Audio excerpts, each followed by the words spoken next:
It is time for The Way It Is. I want to introduce my guest to you this morning. Joining me for our conversation, of course, a lot of our attention will be focused on security and the events over the weekend. A lot of what we've just had there from the Deputy President, what they're maintaining, and also other emerging issues. Joining us in studio this morning, Ambrose Weda, who's a lawyer, and my immediate left next to him is Gladys Wanga, Homa Bay woman representative, and we have Senator Mandera County Bilokero and also Senator Mombasa County Hassan Omar. Thank you all for being with us this morning. Let's begin with what happened in Mandera early Saturday morning. The headline yesterday in both The Nation and the Standard, Massacre to dawn. And first get your general views on that before we get to the other details that are emerging. I'll start with you, Senator Omar. I thought it would be nicer to have the Mandera. Sorry for that, because of maybe the fact that give it's us in the county. Insight and probably a synopsis of what's I think there's no doubt what happened yesterday was a disaster. It was really a tragedy that this country has never experienced. We had problems, of course, in Westgate and Lamu, but I think you can't compare to what happened, where people are being executed on the basis of their faith in full view of other Kenyans. I think that was the worst atrocity that anyone would commit. So it's very painful to the families, to the relatives, and our condolences to all the families and relatives, and to all Kenyans. And I think for the people of Mandera, it's even a greater tragedy, because these are people who volunteer to come and work there, to teach their children, to work in their hospitals. And it's really very painful to many of the people who knew. I've seen students who are crying because those are teachers whom they knew personally, and so forth. So I think it was a terrible thing, and one of the most painful experiences. But however, in my view, this was something that was could have been prevented, really, because the security situation in Mandera was getting worse, and the government was alerted and knew that the situation was bad. We've been talking on this issue in this month alone, not less than 6, 7, or 8 explosions in that town, including one that nearly blew up the governor himself. And all along, no one takes it seriously. And I think that unfortunately is the situation in some of those remote areas. I think yesterday, all of us, the leadership of Mombasa County, came in our characteristic unity to condemn these actions. I believe strongly that the perpetrators of these actions not only have no regard to life, as we criticize all losses of life, all unfair and circumstances of taking away the life of another is unjustifiable under whatever pretext, whatever, under the ages of religion, under the ages of national security, under whatever ages. Taking the life of another person arbitrarily is something that this constitution and any right-thinking person of common humanity rejects in its totality. And I think we've condemned this. And what I think is most important is what Senator Kero has said in terms of how we move forward. I think it has demonstrated that many of the strategies we've employed so far are ineffective. We were told that we've pushed Al-Shabaab far back in terms of creating some kind of security zone. That said and done, Al-Shabaab in probably a couple of days put together some militia who executed Kenyans in a manner as to create national disharmony, particularly on grounds of religion. And I think it's high time we exercise extraordinary caution and leadership. That is not to take away the constitutional obligations of all of us to realize, even at the feet of anger, the Constitution is not suspended, and we must pursue this criminality on account of that Constitution. But that is what I said. We need to review our strategies. We need to take heed to what the Mandera leaders have said and continue to say about insecurity in the region, so that we can be able, that is the region of the northern Kenya region, so that we can be able to avert these particular calamities that are befalling our people. Wanga. Yeah, let me just take you back a little, because I've personally lost my Senator Otieno Kajwang, to really give my condolences to the family, to the friends, to the people of Homa Bay County, and to the nation for losing a gallant son of this nation, and really some of the people who have sacrificed a lot to see that we have the space that we do today, including, having been suspended from the University of Nairobi, going to Makerere, coming back and really in the struggle. Our deep condolences, and as a county we mourn, and as a country we mourn.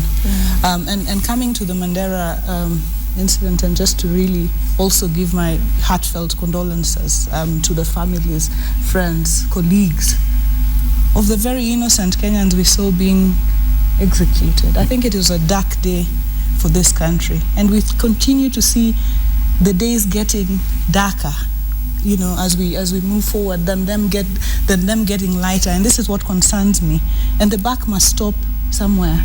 Harry Truman had a tag on his desk that said, "The buck stops here." This buck stops right on the desk of Uhuru Kenyatta, the President of the Republic of Kenya. Where is he? Okay. Formula One. Where the? Thank you. May I also take this opportunity to pass my condolences to Abu Dhabi, the family of Kajuang. You remember we were with a brother here, was my classmate. I met the senator in 1989. A great man. And it's very sad when people die suddenly. Absolutely. I remember him coming before me at the disciplinary committee, and I must say that which disciplinary committee? The Advocates Disciplinary Committee, and I say that it was my pen that reinstated him back to the role of advocates.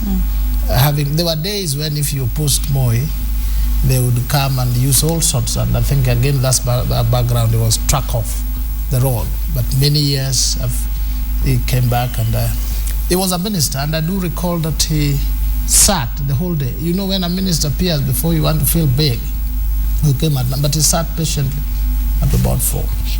May we actually, I would say, learn the mark he has made.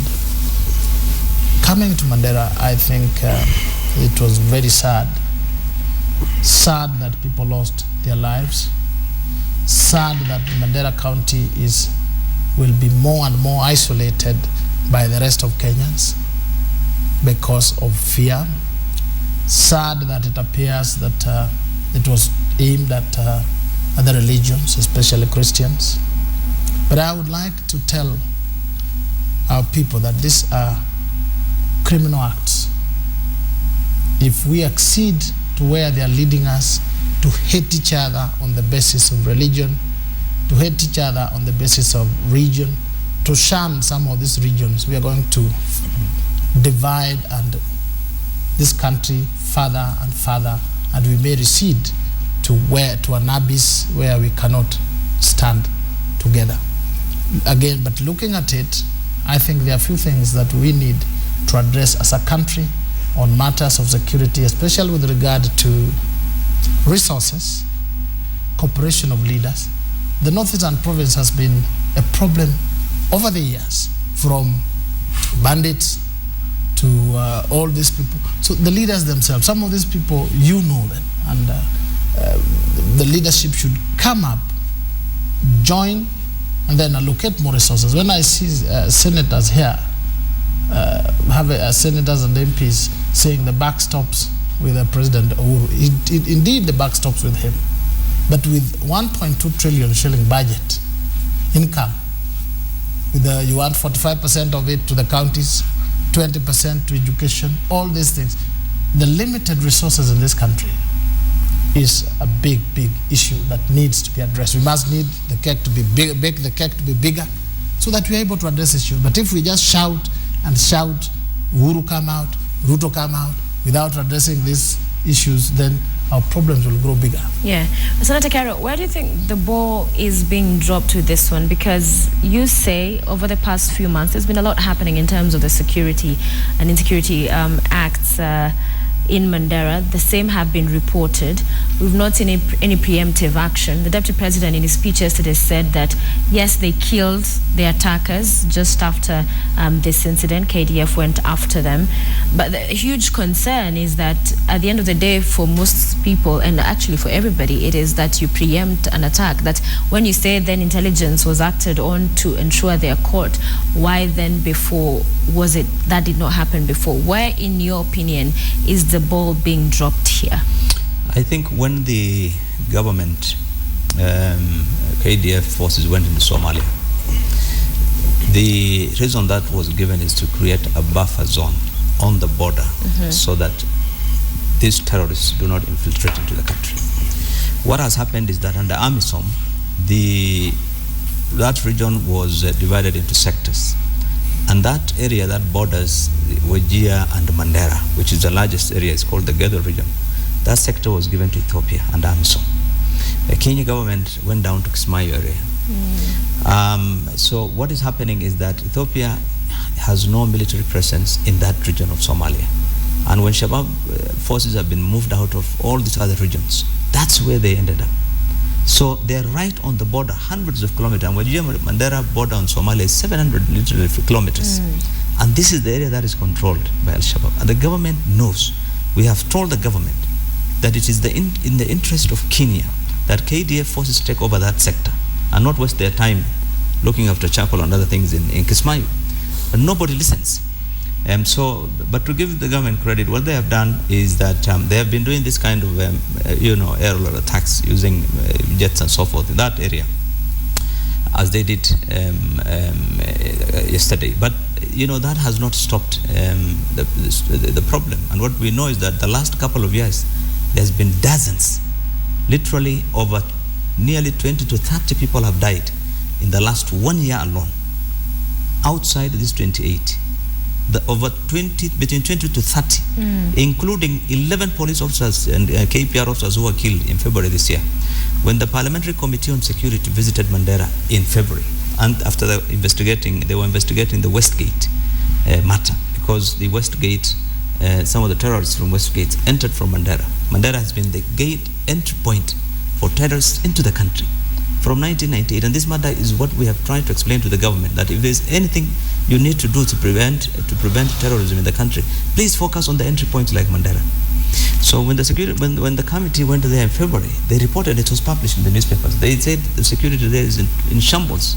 There were inadequate police officers. The military there is a tiny little camp with no adequate security equipment and so forth. So we have a situation where every day people are being attacked. In the last 1 month alone, there were 6 explosions in that town. And so forth. So what is happening is that they clearly, as the governor has said several in the last couple of days, although intelligence has been provided, there seems to have been laxity in terms of taking action really to try and address. Parliament did pass in February this year a resolution that was gazetted permitting the KDF forces to man that road, literally, and so it's clearly what the government is doing is reactionary, yes, but I think it's not enough. I think we have said the only solution lies in the original intention of the government of creating a buffer zone in that area, and to the extent that the government does not, then I think this problem will continue. Wanga, our borders continue to be a huge area of concern, because then one gets the sense, even with KDF in Somalia, it's one step forward and all these victories they keep reporting, but 1,000 steps back if that border then is not secured. And also the question of just KDF, to talk about that a little, that they're the ones we keep seeing being called upon when it comes to issues of security. An indictment on the police service, you would say? Yeah, I think there's a major concern around how much we are using our Kenya Defense Forces, and of course at our borders it is justified. Yeah. But when we continue to deploy KDF in Kapedo, in areas where our homeland security, as you would call it, or our internal security should deal with the issues, then it is truly an indictment, and we are going to really be lowering our gear too much in terms of exposing our KDF to be the ones who are always responding. And when we had the Westgate report and the Westgate report was rejected by Parliament, not because they did not make good findings. They made very good findings. They went to all these areas. They went to Mandera. They went to West. They had very good findings.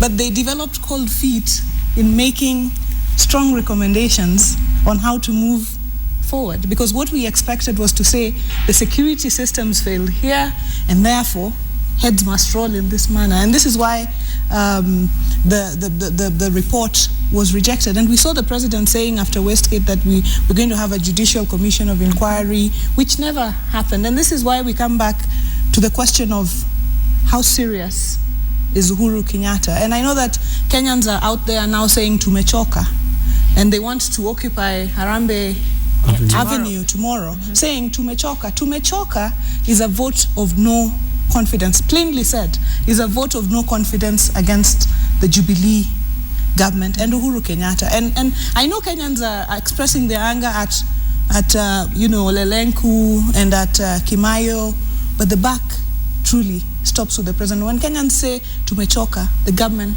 must listen. I know that the deputy president came out yesterday to say that we have killed over 100 militia, and they did not live to celebrate. These words ring really hollow. I wish somebody would tell Jubilee, they ring hollow. They do not make any sense when Kenyans continue to lose lives. I think, and what I mean, what Gladys, don't say that. You'll be taken to be a terrorist sympathizer. When you raise legitimate concerns about the Constitution, about security, I think though Uhuru Kenyatta has as equal responsibility as what the Constitution says, Article, I think, 238, that national security is under the authority of Parliament and the Constitution.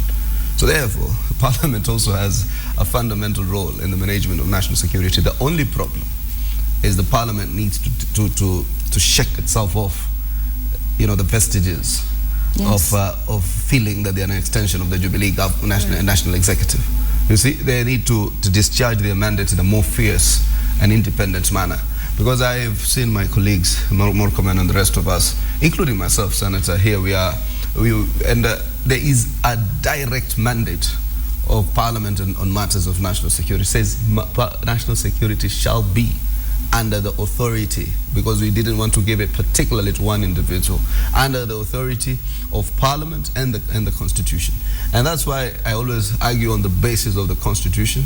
But when it comes to the authority of Parliament, it's what, and unfortunately Gladys has said, that you develop a cold feet to make a recommendation that is adverse because you think you're going to hurt your government. Here we are. Senator Bilo is from the Jubilee Coalition. He has given us information, I think, that's solid. What else can Jubilee expect from its own members of Parliament, from its own senators, from its own, even the non-Jubilee members? We have advised on these matters time and again. Use these strategies, desist from these strategies. Use these strategies, desist from these strategies. Any person who's impervious to counsel gets to this kind of rock bottom. So I think sometimes, counsel, whether there says the right things, that you are seated as parliamentarians, and yet you want to also abdicate that responsibility. So I think one of the things is we must own this responsibility.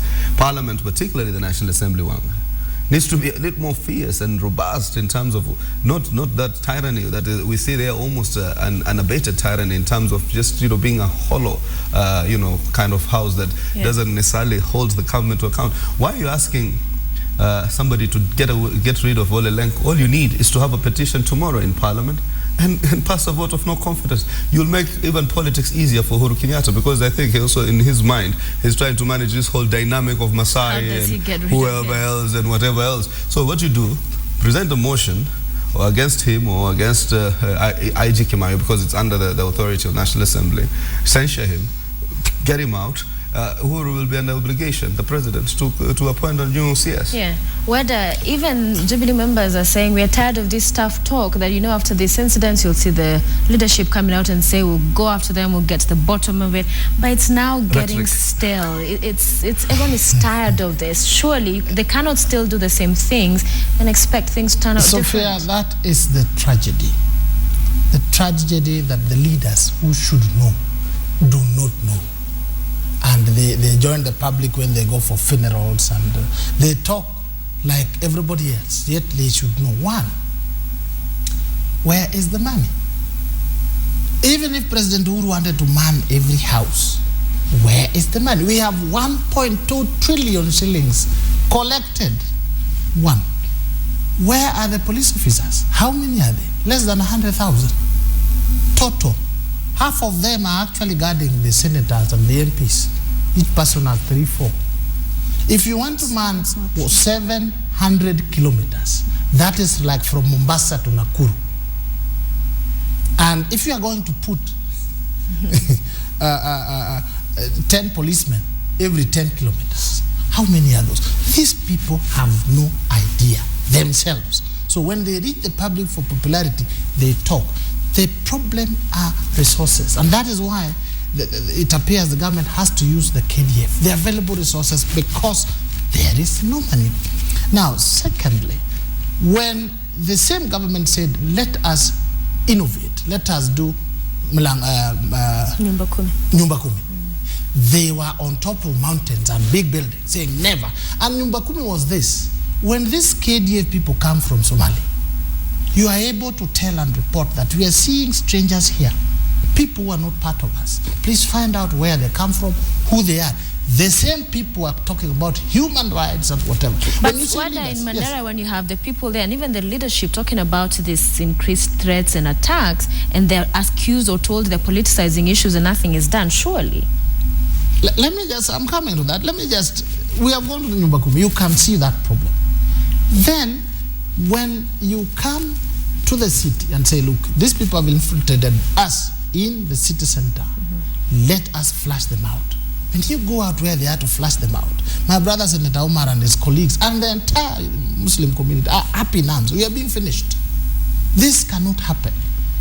Now, all this put together makes it difficult if each one of us does not take responsibility on matters of security, especially when resources are so limited with the war in Somalia. Now, Senator Bill Okero is saying that the country should have, the KDF should have been manning the borders, not Kismayo. Remember the original purpose of going into that war, I do recall, as was expressed by President Kibaki and Honorable Raila Odinga, because they are the ones who went to Somalia, was because of pirates coming through, piracy that was smothering down the economy of this country, and then they were now coming through Mombasa into the country. Now, this has not changed, but you have seen a lot of improvement. So looking at it, let Parliament not narrow down on Olelenku. Let Parliament take its responsibility, allocate the funds, allocate it when the budget comes, says we want this money to be removed from here, to be put here for purposes of security. Let me clarify this issue of resources. First of all, the decision to appropriate resources and to prioritize it to areas where it's most needed is for the executive. For the first time in this country, the security docket was given 175 billion shillings. That's over $2 billion. And the government, the president and deputy have said it oftentimes that they have really put in all that money in order to provide equipment, in order to provide training, to provide insurance cover, to do everything that they can to modernize and invest in security so that should not be a problem. I think we cannot say that the issue is about resources. I think even this issue of Nyumba Kumi, nobody has stopped. Parliament has not passed any resolution stopping the government from carrying out any of these strategies. In fact, if anything, what Senator Hassan has said, Parliament has been too eager to rubber stamp or approve any strategy that the government wanted on whatever motions or that they have brought to the House. In fact, the Parliament has been so supportive of the government in many of its actions. But I think what we are saying is that if a strategy has not worked, really, I mean, this is strategy not just being criticized by us.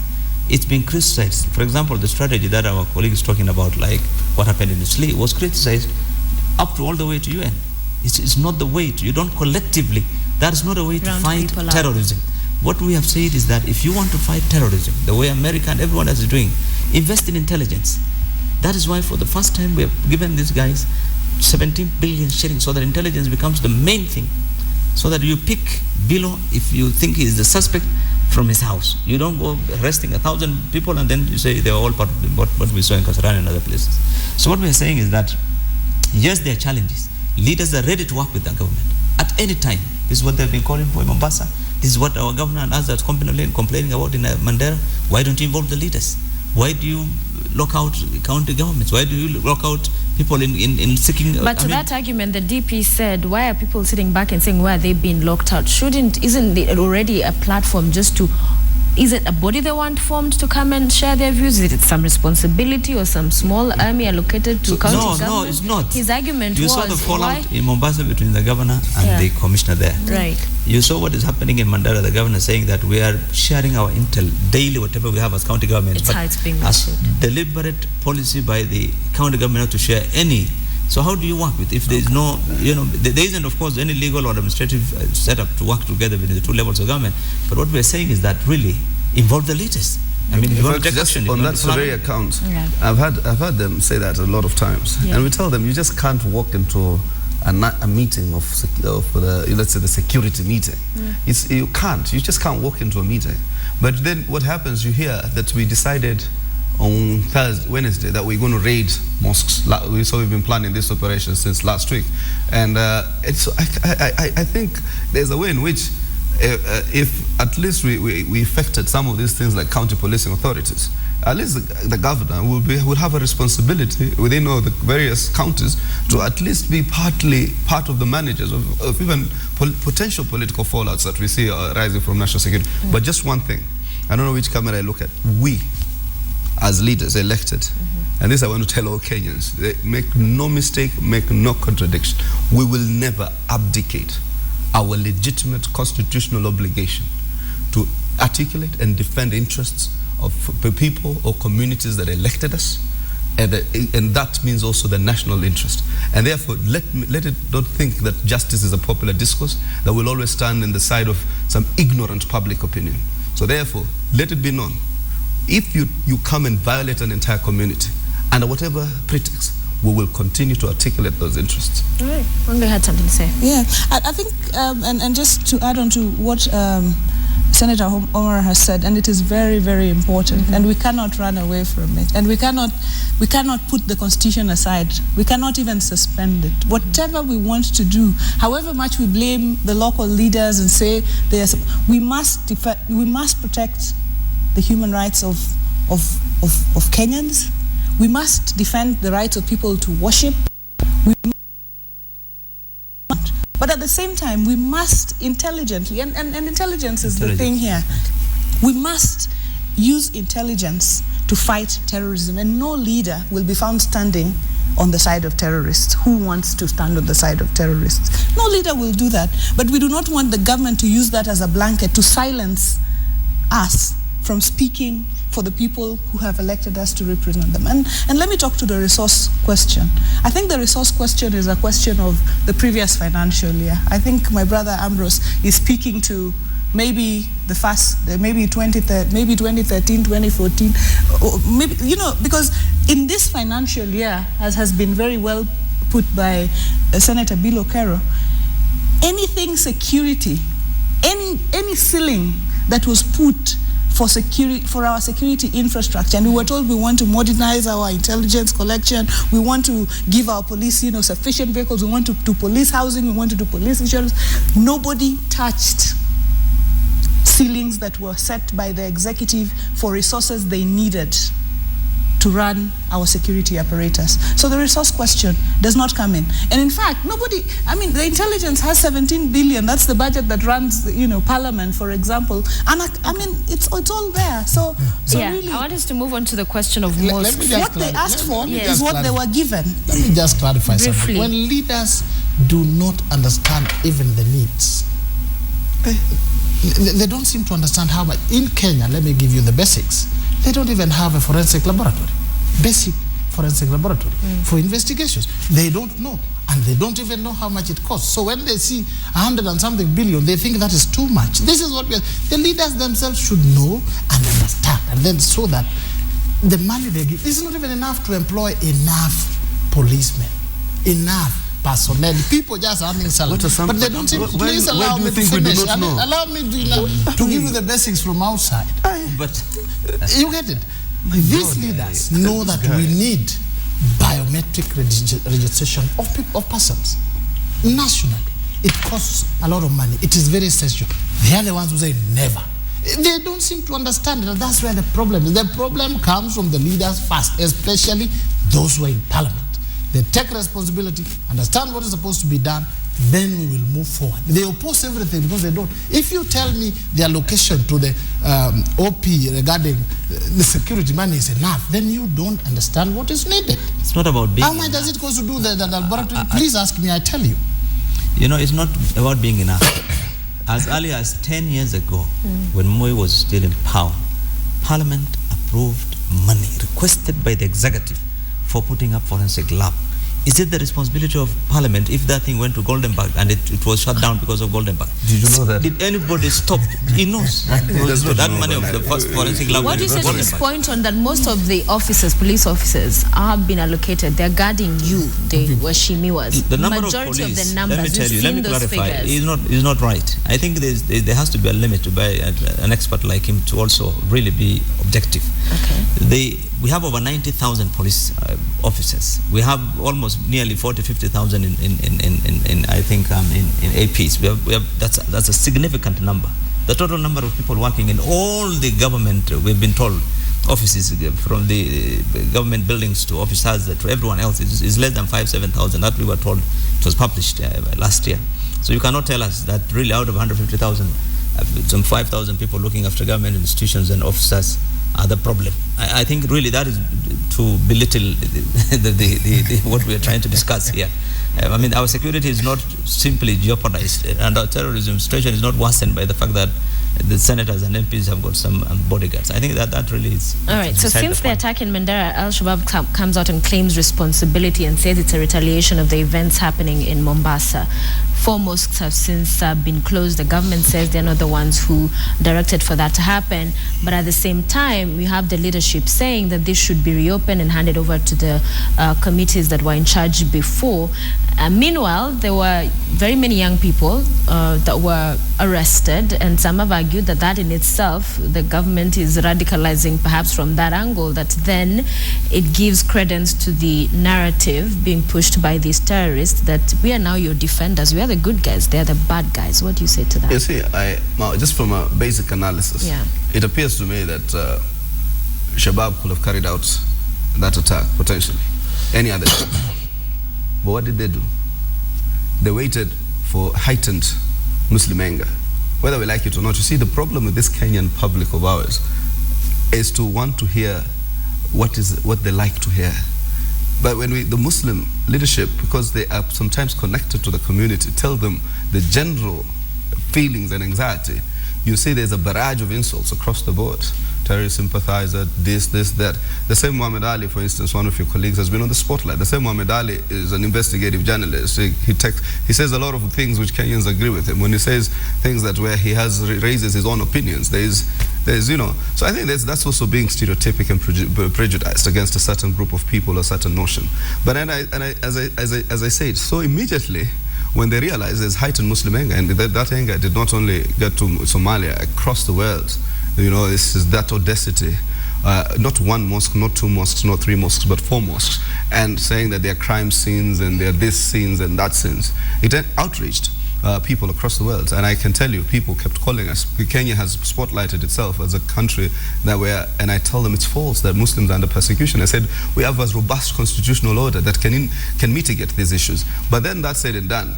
So the minute then Al-Shabaab takes advantage and says, we are retaliating for the mosque issue. So I think what happens is, yes, there's a narrative issue, and every counter-terrorism expert tells you about a counter-narrative. And that counter-narrative partly comes about how you conduct yourself. That narrative is defeated by winning the hearts and minds, you have to also integrate as a critical constituency the most immediate affected community, called the Muslim community. Like I immediately got concerned about the probable retaliation by the security agencies when it comes to blanket victimization of people, and I after the Mandera attacks, and I also saw that also being articulated by the CORD leader Raila Odinga, because you see there is a way in which governance must go hand in hand with human rights. These are principles of national security. It's in the Constitution. So I think what we need to do is to have a broader strategy than just the reactive strategy which Senator Bill has been talking about, where it counters the narratives, where it engages the community, it narrows the suspicion, it creates the support systems and support structures, so that we also involve the social element of security management.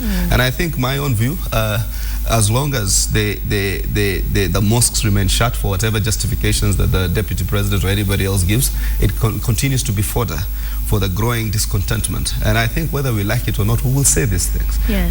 Senator Carroll, what must be done now? I think when the terrorists attacked Westgate, the reasons they gave was that the Kenyan defense forces were killing their women and children in Somalia. When they attacked Lamu, they said it's revenging the mistreatment of Muslims in Mombasa. That's the reasons they gave.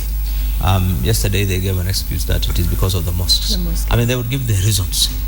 But I think as a government, we should not really play into their hands by simply saying, yes, that is the reason, and so you guys, you should not talk about mosques.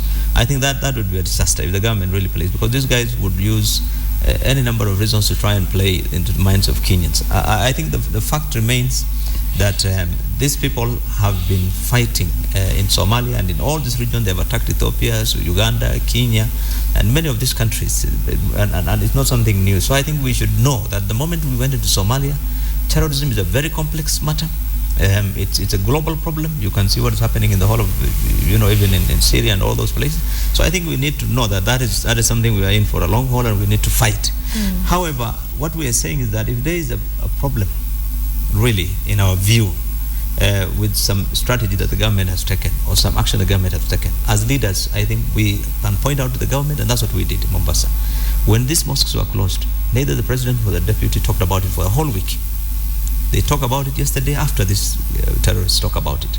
And I think that is really unfortunate. They should have come out from day one. What we are saying is, fine, you went into a mosque, yes, you found weapons, you found suspects, you arrested them. Why did you shut down the mosque? All right, Wanga, that's the issue, really. Yeah. Just leave the mosques open. Wanga, is it time to change the management in security? Every time this happens, we always hear Lenku must go, Kimayo should go. Do you think that is perhaps one of the first things we should see happening? I think heads must roll. Somebody must take responsibility for what we have seen. Westgate, Bungoma, Kapedo, Lamu, Mombasa, Garissa, Wajir. All this cannot just be going on and people sit pretty in Nairobi, giving threats, issuing ultimatums. First of all, and Senator Omar has rightly challenged me and members of the National Assembly that this thing is really within our hands, and you will see action from our end, and we will push the action. And if the tyranny of numbers decide that they do not want it, we will have done it anyway. So we will have put it there. So that action is definitely on the table and quickly coming, because heads must roll, and any role we can play as Parliament to ensure that that change is stirred up, we will do and join the Kenyan public in doing this. But the point I made at the beginning is the buck stops with the president. Where is he? 28 people were massacred in Mandera. It is widely speculated that the president is watching Formula One in Abu Dhabi. This is distressful. I mean, this is distressful. So where is the president? We have not seen any message. The commander-in-chief, and we saw the drama and glamour with which power was handed over when the president was going to the Hague. That power is not handed over now. So the commander-in-chief is the president of the Republic of Kenya. Where is he? Where is his voice? Those souls are crying for him. The relatives. I mean, these are teachers. These are health workers. These are breadwinners. These are people who've gone to source for their families and are seriously doing so. And we haven't heard from the Commander-in-Chief. Whether you can enlighten us, is he at Formula One? Abu Dhabi Grand Prix. Let me tell you, it's very sad to lose the kind of people the way we lost in Mandera. It's even sadder when leaders dramatize it and refuse to look at the very basics. Number one, they're now looking at the soft target called Ulelengu. Who is in charge of the police? Inspector General. Inspector General is protected by the Constitution. The Constitution expressly says he will not take orders from anybody. And you can't remove him. He must be there for 4 years, or unless there's a commission of inquiry. They don't seem to understand. They say Ulelengu. Ulelengu cannot even order IG. They can only consult. You understand? That's the Constitution which they say they are defending very much. I do not support the closure of the mosques.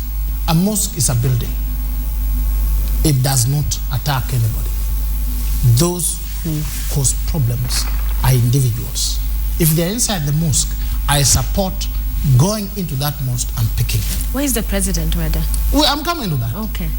You see, I'm coming to that. Going into the mosque and picking them. But the Muslim leaders must also stand up and take the interest of this country at heart together. When it comes to something that touches something small about Muslims, they're all over. When it is the rest of Kenyans, they're quiet. Capedo people died, they were all quiet. When a few young men are arrested from a mosque, they are all together. That is not good. You people. When you're ignorant, you are dividing this country. You are making this country divided along religious lines, which I do not wish to see. On the president, you know the president went on official functions. Okay? And that it is reported. But it is fodder for the opposition. Although I'm happy to see the court leader would not descend to that level, that the president is watching Formula One. These issues, if Parliament has all the powers, all of it, they are not utilizing that, they are also making fun out of it. We have the deputy president saying action which has been done, although looking at what happened in Westgate, I don't want to believe. I want to give him the benefit of doubt that 100 people were killed, but I cannot take that to the bank. The bank can reject. Let me now teach him the Constitution. No, about you've not.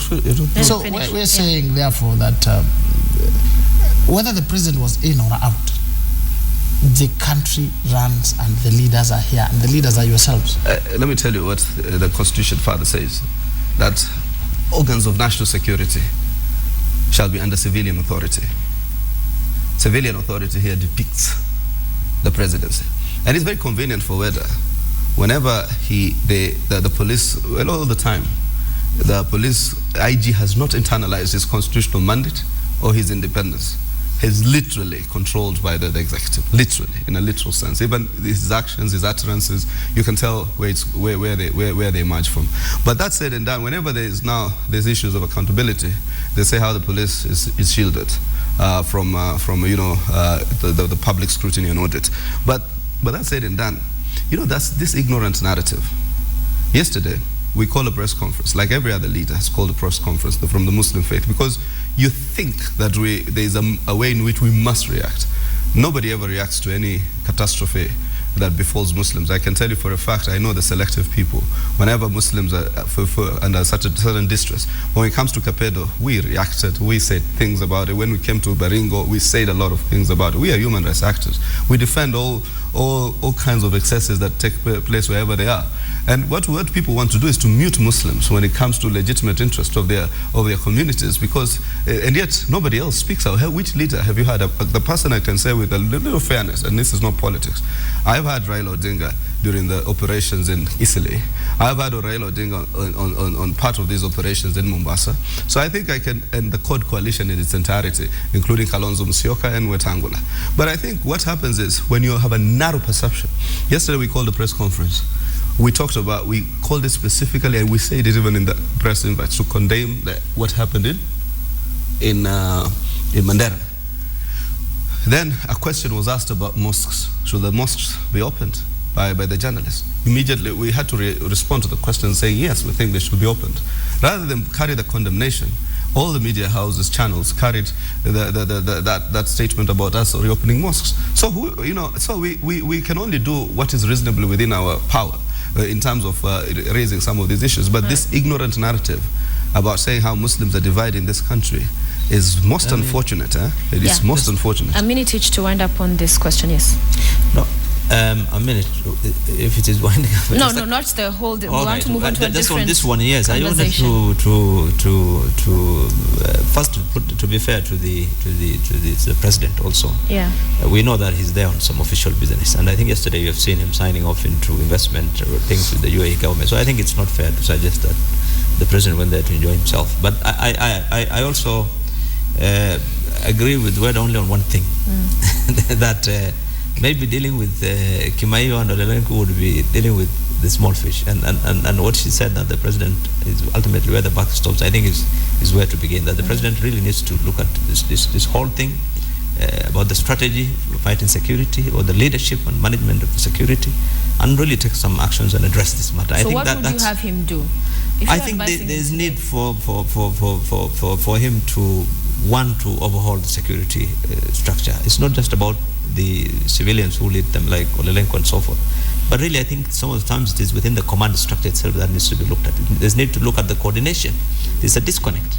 In Westgate, when intelligence reported that they gave intel, the police said no, we didn't have intel. In Lamu, the same thing. The police denied there was intel. But yesterday the DP was saying that yesterday for the first time IG said there was no intel, but the intelligence guys said there was intel.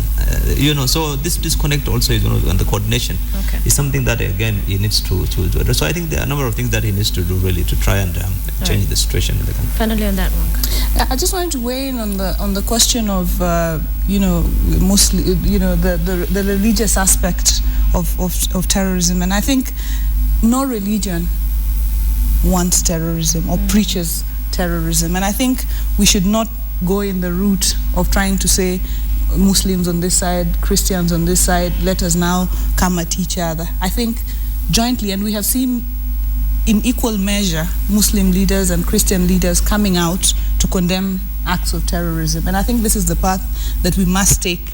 Because if we take the path of going in different directions, then we will aggravate an already serious situation. So I just want to say that no religion preaches terrorism or supports terrorism. Right. Let us come together, and we have seen Muslim leaders and Christian leaders condemning terrorism jointly, and that is the direction that we must go.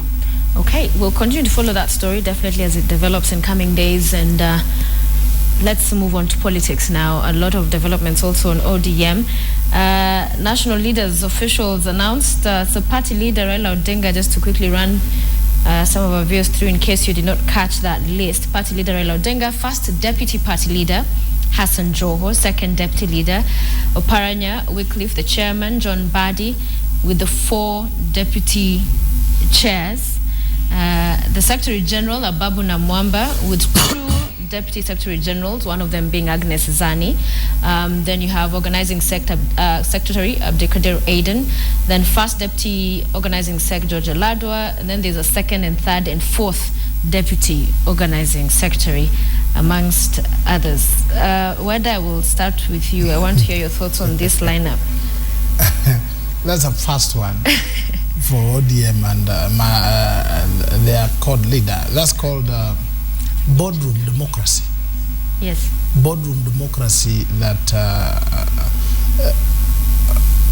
I think is meant to ensure ODM remains with some support, so that they can get some few votes in 2017. But it's a blow to democracy. No democracy at all. They would not be talking about democracy when they know that in their own kitchen they appoint, called boardroom democracy. I hope it's unfortunate they didn't appoint my friend, the senator, to something, although you are in Wiper. He's in Wiper. Oh, his blood is ODM. His blood, we know, he was there. That's where he was just shoved out. Just thrown out, but they didn't know they were throwing out a good leader who is very popular. All right. So it's unfortunate, but we wish them well in their new cabinet, which I call is a Githeri type. You put all sorts of nyama there, nini, all this. We wish them all the best. So there's a kitchen cabinet on one hand, which we saw is in the Star on the headline today. But Wanga, to you, with this leadership, you have Nakuru West MP Samuel Arama saying that it was wrong for the party leader Odinga and the others to come up with this list. They're not recognizing the ODM constitution, that this is a bloated leadership. And again, what is saying, the death of democracy we see there, in that what happened to the place of elections and people going to a free and fair elections and getting elected members to lead the party. Yeah, Sophia, let me start by thanking our party leader, Raila Odinga, for taking this initiative to bring the party together after what happened, unfortunately, in February. And I think it is a step in the right direction for the party. And let me address myself to the issue in the right direction. What about democracy? Let me address myself to the issue of democracy. What we have were two factions that vied for elections in February, and unfortunately elections did not happen. Right. What we had is these two groups coming together for consultations to make a proposal which is not yet ratified, which has to be ratified by the National Governing Council on 5th of December. So come 5th of December, the members of the National Governing Council have a say, and they do not have to agree with what has been proposed. They can say, no, we want to make changes here, we want to make changes here, but some leadership has to happen. We were in the woods, and we are coming out, and now the naysayers... But that would be seen as taking the easy option. Why not from the get-go go to an election as your constitution does? And we went there. We saw that in February. We went, we saw what happened. As a party, we have our mechanisms of ensuring that we resolve internal conflicts. And we will also go to a national delegates conference where all the delegates will ratify this decision. Nothing will be shoved down. But they have no option. They have one. They have many options because people have the opportunity there to say that rather than having, say, Ababu Namwamba as Secretary General of the party or John Badi as Chairman of the party, we want somebody else who will be proposed and voted for. And let me say that I think the naysayers are feeling a bit unsettled now because we now have a face of ODM that is a mix of youthful energy. You know, you have Ababu Namwamba, you have Joho, you have Mbadi, you have Abdikadir. You have a face that then shows that we are serious about moving forward this country. So I think this is why the naysayers are getting a bit uncomfortable. Democracy will happen. We will put this to the floor of the National Governing Council. We will again put it to the National Delegates Conference. Isn't that bloated? Are there not too many people in there? I will come to you. Let me just, let me also try to help out my sister. I was informed by my friends in ODM that they were going for something called harmonization this weekend, because they have two factions emerged out of the elections, out of the botched elections, and on the basis of that they wanted to harmonize the list. So there were two options. You start saying, you take one, we take one, we take one, we take one. That was one of the options on the table. Means if one faction takes the chair, the other faction takes the SG, the other one. Now that also would have meant democracy would have been botched. So the other option was accommodate the two camps, create homogeneity in the party in terms of how people come together, and then on account of that, should there be a resolution that that elections must be done because the Constitution demands elections, and therefore then on the count of that, now it will be everyone to see how best they can now go back and campaign for those seats. There is no alternative. I have spoken to some of those people on that list. They said they will have that election, but in the interim, the party, they had to stem the party, because I want to lead a party. If I want to lead a party, why would I want to lead a piece of a party with a fallout? So first work in terms of coalescing the party back to its original form, so that these factions now can be able to somehow know that political differences does not mean fracture, and then on account of that, see how best to move forward. And there was no other way. Personally, if I look at it critically, the other way was to suggest which camp takes what seats and which camp takes the other seats, and I think there was no other way. So you're saying this is interim, that they'll still go to an election? They will go to an election, definitely. That, because even they are right. In fact, when I was joking here with some of you when I came in, that I want to be Wiper's fourth or fifth deputy, assistant, vice chair, or something like that. I was joking because those positions are not also available within the party's constitution. That's the truth of the matter. So on account of that, they must go now. First, of either agree to bring those positions into the constitution on the basis of that, and once it is agreed, then subsequently elections will have to be done. Let's hear from Bilakara. Let me comment as a member of Jubilee that really it says so much about the democratic credentials of the court leader, and I'm not surprised that in the opinion polls this week his popularity has gone down by 40%. First, early this year, that shambolic exercise about trying to conduct an election and failing, I think it was, and then you add this. Clearly, what comes out is that court leader is not in charge in terms of its party, and in terms of really taking that route that Weda says. And I agree really with Weda that he has to demonstrate that he can conduct a credible democratic exercise within his party. And to the extent that you cannot, and you try to, do the things that happened in Naivasha a couple of days ago, it really, and this will not hold. I don't agree with Hassan. It's a matter of time before some of these people have got their own ambitions. You can ask for third, fourth, fifth deputy, whatever.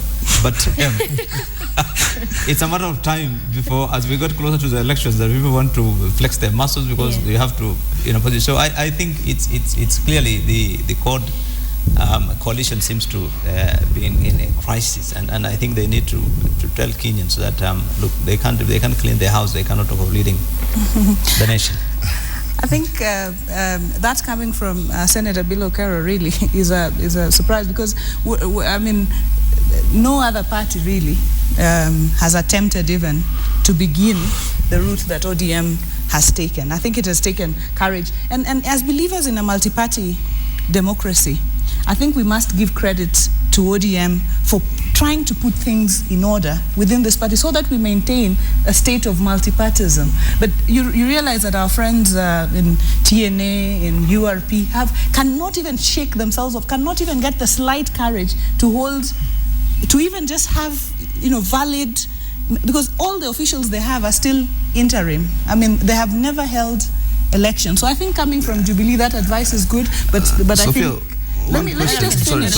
Let me just make this point and say that to say that democracy has been shoved out the window when we have party structures coming in to, these are proposals that have been made. Party structures are coming in to validate them, to reject or accept, to replace as necessary, and that is where democracy comes in, where the will of the people is given a chance. But then that does not mean that you must just come without consensus. We have tried various routes. We are learning our lessons, and we are getting out of the woods, and we are doing well at it. Sophia, if ODM counted for nothing, why are people fighting for this position? Exactly. That's a critical question. Why are you fighting?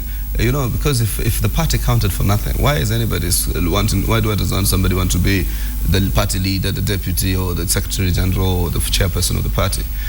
Though I agree with Bilo to that extent, where that accommodation is an accommodation of various interests, and some which we know. Yeah? And I don't mind the interest of people who have ambitions for presidency. They will have to use their party machinery to evaluate your candidacy. If Ababu wants, if Joho wants, and if Raila wants, then you have to. But the interest that I'm most anxious about is the interest that will try to create an implosion internally, to a point where the party fractures. So, and I think that is very important. It's one of our coalition partners, and what happens in your brothers or sisters' house is of key concern to you. So I do believe, but I do believe that they have moved in the right direction in terms of structure, and now moving forward out of the crisis.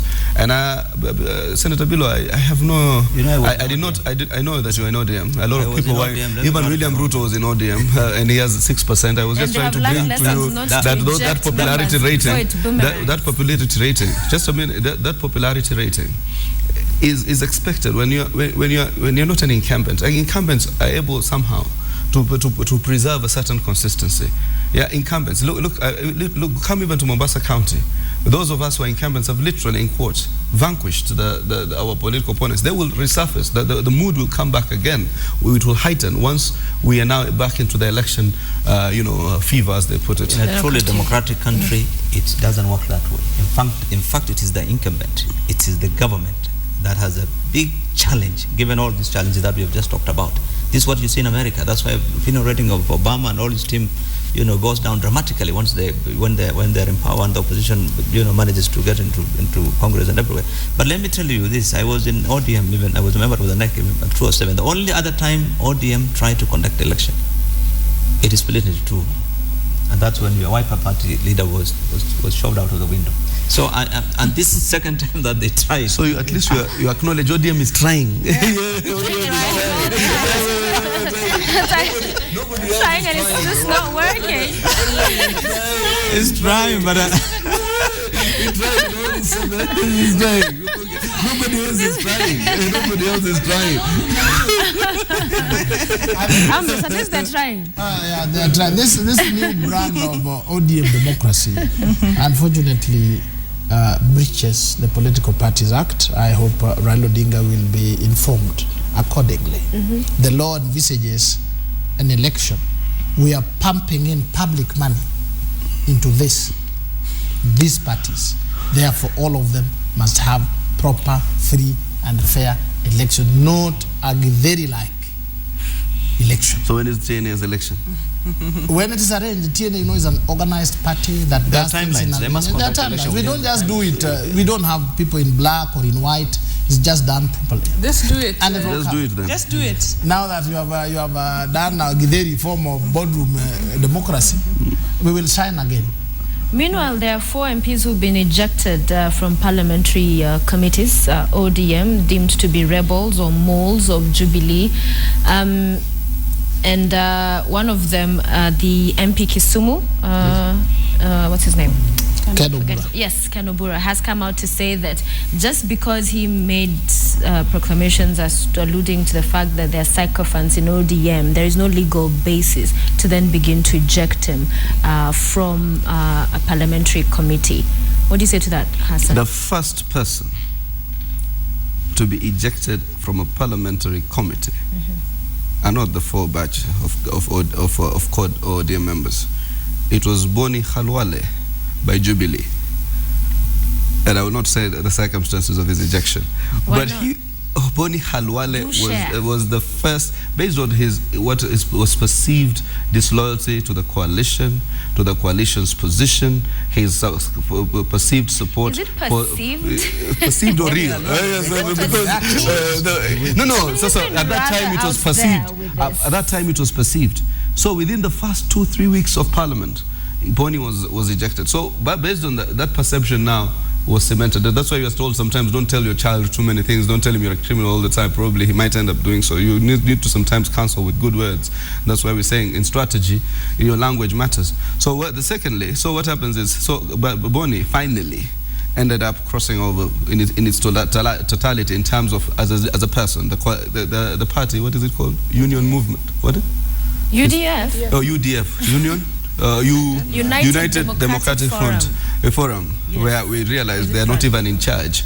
So what happens is the party then, now he decided to take the full shift, and what happened is CORD accommodated him. They appointed him to committees for his own relevance, because he was ejected from across the board of committees by the Jubilee coalition.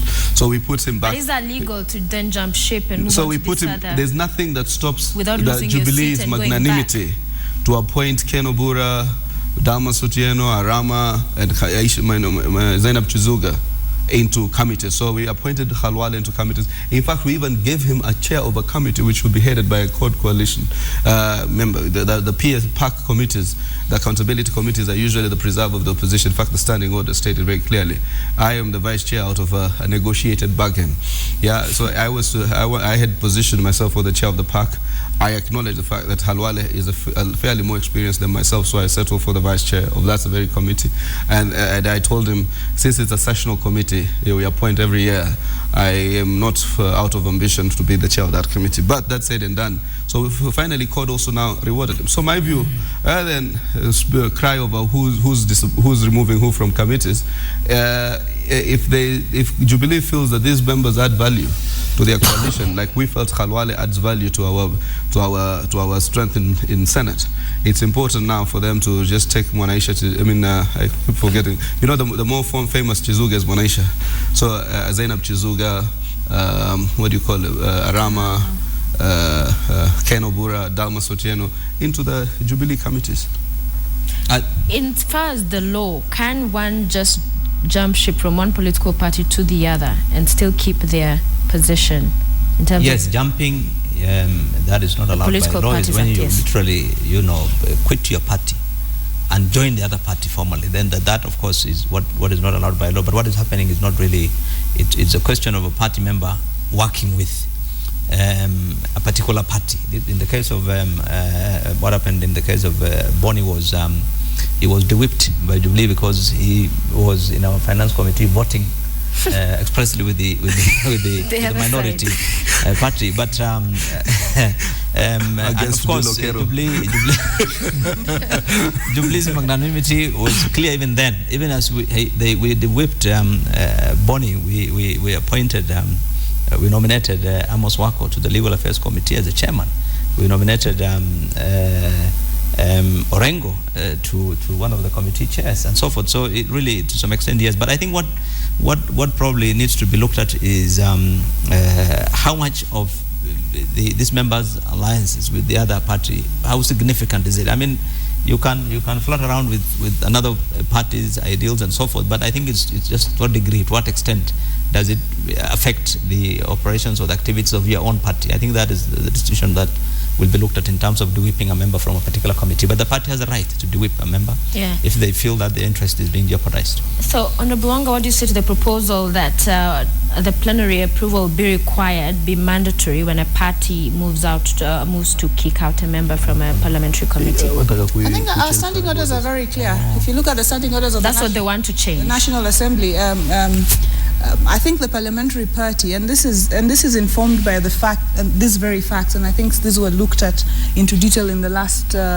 parliament when these standing orders were passed, that a parliamentary party has the right to remove a member who they deem, do not propagate. And the challenges that we are facing here, and even that were raised by Senator Omar, of consolidating ourselves, even as the minority, to push certain agenda, requires discipline, and it is not easy to do it and to get a force around, particularly in the opposition, without discipline.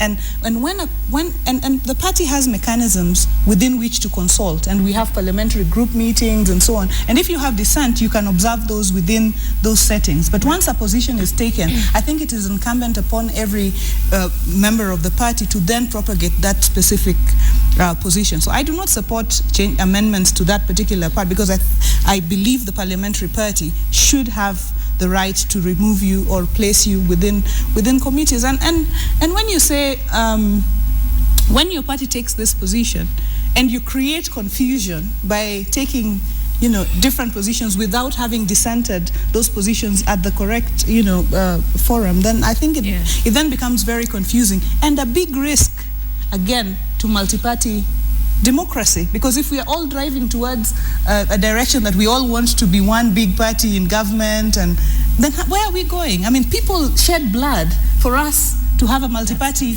democracy. So we must remain disciplined. And if you feel that the ideals of your party no longer hold, be the man. Or woman. Get out. Go back to the people. or woman. Yeah, be the man or woman. Get out, go back to the people, get fresh mandate. Raila Odinga did it. People have done it in previous parliaments. Just get out and do it and come back and be sworn in. These people. Which people? they are paranoid about the president. They don't seem to distinguish between TNA, URP, and President Uhuru as president leading a government. I recall that Mheshimiwa Ken Obura said, for purposes of development, I will work with government. He didn't say I will work with TNA or URP or UDF. Why leaders, why a big opposition party cannot distinguish? And there are benefits working with a government. Do you understand? Because they are minority and they know they are minority and they're always crying tyranny of numbers. Now, how do you go around the tyranny of numbers? It is through consultation, it is through lobbying. When you want, and development comes through policy decisions. Those policy decisions are passed through parliament. How you pass them through parliament is through lobbying. You lobby your colleagues. You tell them, my brothers, we support you on this, support us on this. Kisumu particularly needs big government presence and spending. Now that can only pass through parliament. You can only do it through lobbying the tyranny of numbers, lobbying other people. But if you are cornered somewhere in their minority and told, if you greet President Uhuru or wave at him when he's passing along the streets, we remove you. I think that's paranoia. And we should not allow paranoia to kill the careers of leaders who are not, they are not coming to TNA, they are not crossing the political party. Listen, I think you were disagreeing. Let me just minority. Coast leaders, particularly Mombasa, are always at hand to receive the president. Yeah. We always associate with some of, at least I might not be around But myself. your governors, recently there was talk that he's warming up a little bit too much. So it's always whenever they're seen to. You see what happens, the Jubilee, when you go to meet, let's say, the president, the minute you leave, particularly if it's a private meeting, and I keep cautioning Governor about that all the time, the spin doctors will say you were actually thinking about going, you were discussing a new arrangement. He denied it in total, within the media. He's finally continued to cement his ambition through ODM.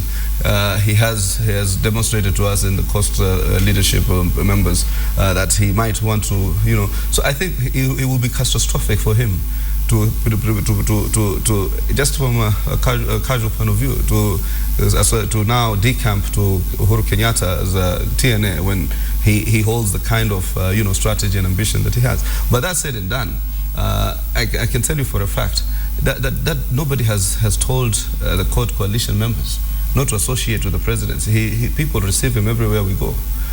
When he's anywhere, our court brigades members. But then where people, let me tell you what is said in public domain. Like, I want to work with government, is just the tip of the iceberg. And these people usually have already carried out strategies of undermining the party to that extent. Now when you push them to the corner, they have this. Because that's what he's asking. What else has he done that has they have undermined this the lumpen, party? it's called other lumpen, than that comment that he made? Lumpen narrative of development. They do not know that the development does not come. But what else would you say he's that's done? A narrative. Lumpen. He has a governor. He has, as he puts it, parliament. Parliament is a game of give and take. I don't have to appear to mortgage the values of my party. Listen, we the Jubilee. Yeah. In the Senate, we have 4 members of our coalition who are chairpersons of committees. Senator Medzayo, Senator Wako, Senator Orengo, through an agreed push, and Senator Kalwale, which is definitely a coalition. So I think the politics people play at another level is simplistic. Then I'll come to you. Yeah, I think we should not, trivialize the issue of, sticking to party positions, to the fact that you cannot greet or meet or receive the president. What we are saying is, when the party takes a position, for example, as CORD, we do not believe that our journey to power includes working or support or going to bed with the Jubilee government. What some of the members have made very clear is that we will, and this is the narrative that is being advanced, the narrative of yesteryears, that is maendeleo ni serikali. You have to say mutukufu rais so that development comes your way, and you have to really, praise the government. No. But also, should it be antagonistic, even if it's not? No. We are not being antagonistic, and Mombasa County has demonstrated. My county in Homa Bay, for example, the other day we received the First Lady who came to do the Beyond Zero campaign, and we are very, very warm to receiving projects and so on that come. But right. Then, when it comes to the fundamental issues, for example, the issue of development and working inside the government to get development, that is a fundamental issue. Why is it a fundamental issue? It is a fundamental issue because we have worked, and the people who've been in the struggle have worked over the years to get us devolution, because we wanted to get equity, and we did not want to get to a point where you have to be in the government for you to get any development coming your way. Right. And that is how we got where. So that is a fundamental issue, and it cannot be read as greeting the president. Okay. It is a fundamental principle. Finally, of from the you, party. then I come to you. Yeah, let me just tell you, this small business is a rungu that is always used by CORDA, especially Keep them in check. To beat people. Up to yesterday, before the Githeri democracy, Ababu Namwamba was a poll of URP and the president. In fact, he was a paria and a mole, a Ruto mole and Uhuru mole, until Baba came and said, you'll be Secretary General. Now he has been cleansed. This small business is just something that is used. But we are not saying that these people should cross over to government. Mm-hmm. I talked about lobbying. You can see you are praising how Wako was given, how Rengo was given. That was as a result of lobbying. Now, you don't lobby when your hands are closed, you have a fist. You lobby when you embrace the other people. And these are what these leaders are saying. Let us embrace these people. And if we are talking about devolution is all over the country. If we want the Toyota Corporation to establish their plant, not in Nairobi, but in Kisumu, that is a policy decision that requires cooperation. Final comment. No, I think political parties need to be tolerant to the views, to the actions of their members. It happens even in democracies, even in the US. There are members of Congress who vote sometimes on some motions and bills with Republicans. It's happening everywhere. They look at the interests of their areas. I think if there are members of parliament who feel that for one reason or the other they need to work with the government, I think court needs to be cautious, because there seems to be a tendency by court to label people, as Weda says, every time someone criticizes the party or is seen to work with or vote with Devolution in particular. And I think they lost, and I think you lose big time. They've lost Mudavadi that way, they lost Kalonzo that way, they lost Ruto that way, they lost many people. By the way, the last few years, by asking, and they very nearly, I agree with him, with Weda, that very nearly lost even Ababu Namwamba, that's last month and a few months ago. So, but I think in politics that is there, that they have got there are other experiences for development and others that require members to really sometimes look at their own. Sophia, I have to say this. But just one thing. I just want Senator Bilo to advise URP also to do the same, because they are talking about this discipline about Governor Ruto and the rest of them. Their problem might not be with members of the National Assembly. Their problems at another level. So let's let these people not pretend that the president told them pack and leave. Exactly. And none other than the president weighed very heavily on governors, and we saw them all running back, coiling back from the referendum. So I think the same measure should be used to measure Jubilee as it is to court. I think it's no different. Jubilee doesn't show people out. Carol, you said you must say to that. Your house is also not in order. Support the referendum, and we'll see what happens to you. Okay. You must respond to that. Yes. No, I think I agree that that's both ways. But I want to say this. I think the party leaders urging their members not to take a particular line of thought or a particular line of decision. I think that is okay. That's democracy.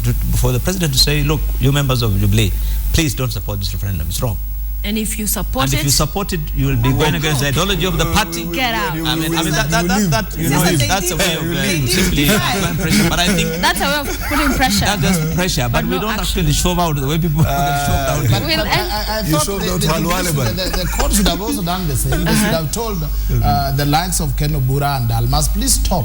Yes. But then they went ahead to demolish them. That is now the intolerance and the paranoia we're talking about. Let's end it there, gentlemen and lady. Thank you so much for joining us this morning. Ambrose Wade, a lawyer, Gladys Wanga, woman rep, Homa Bay County, Bilo Cairo, Senator Mandera, as well as Mombasa Senator Hassan Omar, for being with us on The Way It Is this morning, saying it the way you see it. We appreciate your time.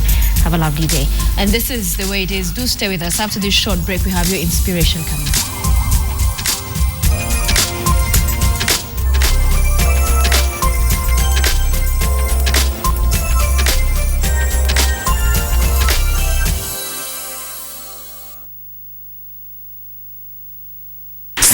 Pesa, now in Kenya, is offering you over 200 leagues to play on and win. Playing is easy. SMS game to 79079. Then send the game ID, your pick, and the amount you wish to play. Your winning is equal to your play amount multiplied by the odd. Play anytime before the game starts and win instantly after the last whistle of the referee. Iko Pesa na Sport Pesa. Na KTN. Cheza hii mchezo, hii ni ukweli. Niliandika tu jina yangu kwa tutu 110. Nimeburusha na nimeshinda. Na nyinyi wa mama muingie kwa hii na ni ya ukweli. Ndio hiyo. For a chance to win exciting prizes with Burusha na KTN, ushinde na Samsung. SMS your name to 22110. Carol Nderi in Nyeri County, and this is KTN. The way you they wind your waist, the way you they think color make men they twist. I know say life not a rice and beans, take it gently, softly, softly.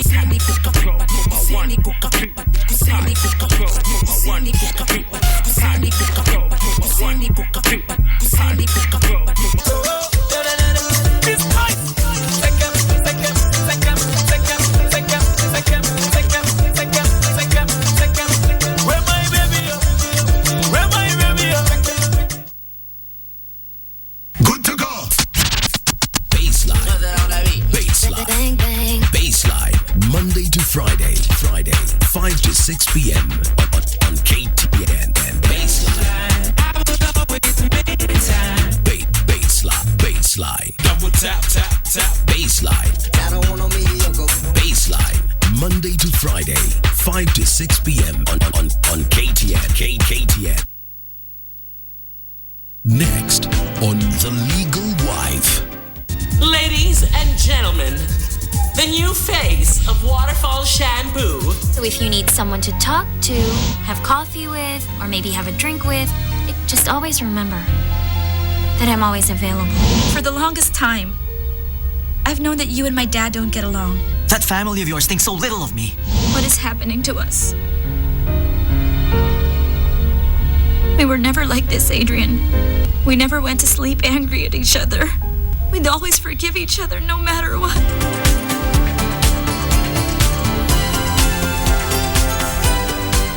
Miweka do kila wakati kwa akaunti yangu ya Unitas Jipange investment account. Next time ukiniona takuwa sonko. With Unitas, you can deposit money into your Jipange investment account from the comfort of your mobile phone for free. Unitas, you and me.